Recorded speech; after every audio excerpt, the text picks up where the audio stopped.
Did you know there's an Ant-Man themed restaurant? Well, it's pretty ridiculous and I'm gonna tell you about it. And that's starting right now. Inside Disney's California Adventure Park in the Avengers campus, there's a restaurant called Pym Test Kitchen. According to their official documentation, they say, refuel with Ant-Man and the Wasp's size-defying fare at this epic eatery at Avengers campus. Essentially, the theme here is that they're playing around with the portions and sizes to create something inspired by the shrinking and growing attributes of Marvel's Ant-Man and the Wasp. On a recent visit to Disneyland, we had the required theme park reservation and valid admission, so we figured checking this place out would be a fun thing to do. While we were there early and could have had breakfast, we decided to grab lunch after watching the Avengers demo and Wakandan parade over and over. One thing to note is that this place was absolutely mobbed. I guess shawarma from the stand across the way wasn't as attractive. Like most dining at Disney, Pym Test Kitchen is a counter service affair, but we sampled widely across the whole menu to have plenty to talk about here today.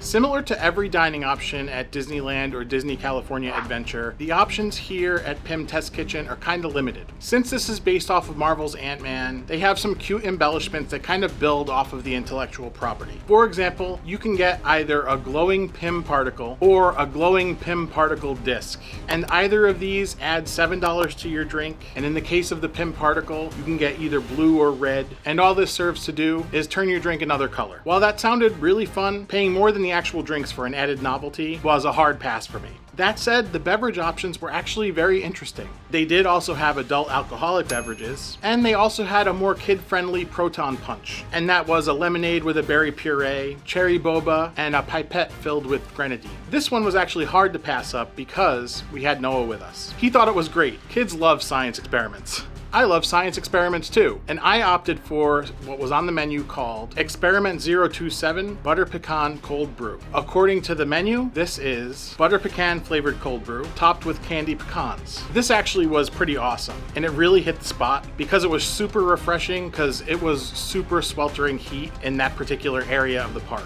and that's mainly because of the sunlight. Given that this is the only experiment listed on the menu, I would argue that it's ready to take out of the beta program. Let's put this into production. It is a lot sweet, but you're in a freaking theme park. You cannot escape sugar or carbs in any capacity. If you remember a few videos back, I was pretty disappointed when I ordered a giant pretzel that was supposed to come dangling from some type of metal contraption, and it actually didn't. Here, I finally got my dangling pretzel contraption thingy, and it was an absolutely epic fashion. Size to share, Pym's Test Kitchen has what they call a quantum pretzel, 453.8 grams, Bavarian-style with Sharp Cheddar Cheese-Beer Sauce. As you're waiting to order, you can actually see these being scaled up right before your eyes if you look up at the ceiling. In all seriousness, the pretzel did deliver on everything advertised, and it came dangling, which was obviously a plus here. And I keep beating on that part of it because in actuality, that was actually impressive. Just based on the sheer weight, you got a pound just weighing down and trying to fall off of this thing.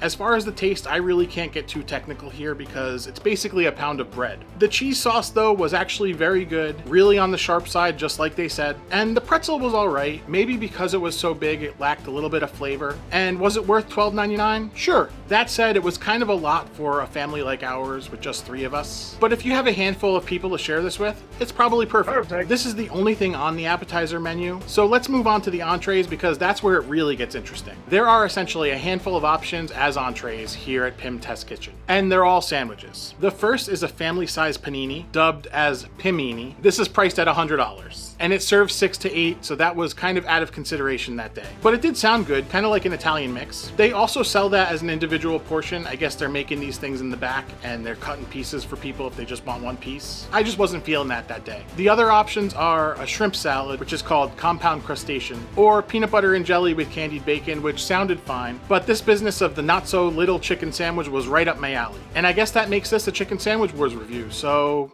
let the music play.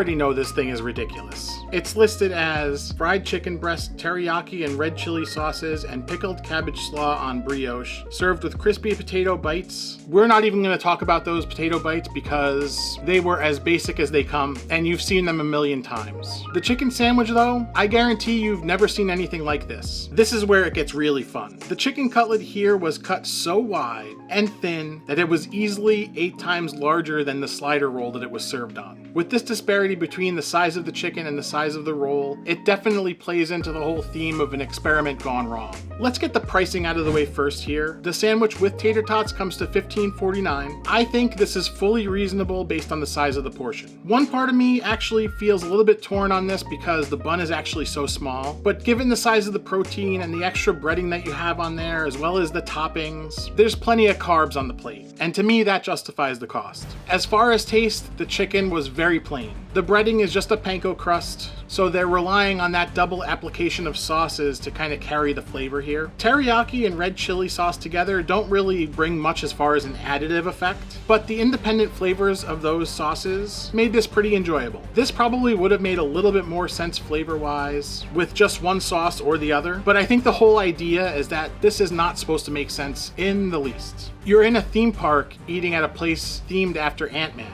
Nothing about that is normal. The slaw on top was alright. There wasn't a whole lot of flavor that this brought, and that didn't make it stand out in any way, but somewhere this meal needed a vegetable, so there it is. Before I get to the ridiculous dessert, I have to give honorable mention to the kids' options. There's a handful of things that you can get for kids, one of which is a version of the chicken sandwich, probably on the same slider roll with an appropriately sized piece of chicken, but also ham and cheese and a vegan version which is impossible pasta with meatballs, or pasta with impossible meatballs. I don't know. All of that sounded fun, but not as fun as the peanut butter and jelly flavor lab. They say, assemble your own experiment. Smooth peanut butter, strawberry jelly, and Pim Particles bread, served with a Cutie's mandarin, a yogurt of choice, and your choice of milk. This is what Noah got to try, and he loved it. It came with peanut butter and jelly in a petri dish, some weird swirled bread. I don't remember exactly what happened, but the manager ended up giving us a whole bunch of mandarin oranges. Noah also devoured these. He loved the yogurt on the side. This was a home run of a kid's meal. Just $8. As if this couldn't get any sillier, we had to get a dessert. This dessert was silly enough as far as the size and constitution, but the real silly part is that we were in direct sunlight and I was spending so much time messing around with filming this video that the entire thing practically disappeared in the sun. This was the celestial-sized candy bar Choco-Smash, described as Choco-Smash candy bar with dark chocolate, peanuts, caramel, nougat, and chocolate brownie. When I finally did get around to tasting this after getting all of my filming done,